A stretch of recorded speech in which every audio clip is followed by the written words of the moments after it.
આ કઈક નવીન વસ્તુ છે, મેં પહેલી વખત શાક માર્કેટમાં જોઈ. આને શું કહેવાય આપણે પૂછી. આને શું કહેવાય માસી? લુણી લુણી લુણી લૂણી. આનું શું બને? ઢોકળા બને, શાક બને.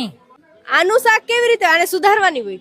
સુધારવાની, થોડિયા કાઢી નાખવાના ને પછી પાંદડાનું મોરીને પછી શાક વઘાવ ને તે વઘારવાનું ને પછી એને હેને રોટ ચણા નાખવાનું શેકીને પછી કઢી જેવું બનાવીને ખાવાનું. કઈ સિઝનમાં સૌથી વધુ લૂણી મળે? ઉનાળામાં વધારે મળે.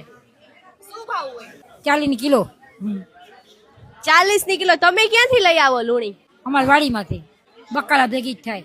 અડધો કિલો લઈ જાય, હમટા હોય તો કિલો લઈ જાય, કોઈ 250 લઈ જાય, કોઈ અડધો જ લઈ જાય. કઈ સિઝનમાં? ખાલી ઉનાળામાં જ આવે? ઉનાળામાં જ આવે, શિયાળામાં ઓછી આવે, ખાઈ ઓછી. આ ખાવાથી સાંધા ના દુખે, શરીરમાં વિટામિન મળે. અને ભાજી બને, ઢોકળા બને, કઢી બને, ભાત ઓલા બને, શાક બને. દવામાં ઉપયોગી આવે છે બધી, સંધાન દુખાવામાં. લોકો લઈ જાય ને ડોક્ટર લોકો, એ ઘણા કહેતા હોય, એટલા મેં તમને કઈ અમે તો કઈ તન ભણેલા જ છીએ. પછી આ ખવાય? હું અત્યારે ખાઉં કઈ થશે નહીં ને? ખટ મીઠી લાગશે, અસર થાય આવડે તો. સ્વાદમાં તો સારી છે. આંબલીના પાન ખાતા હોય ને એવી લાગે. હા એવા જ લાગ્યા.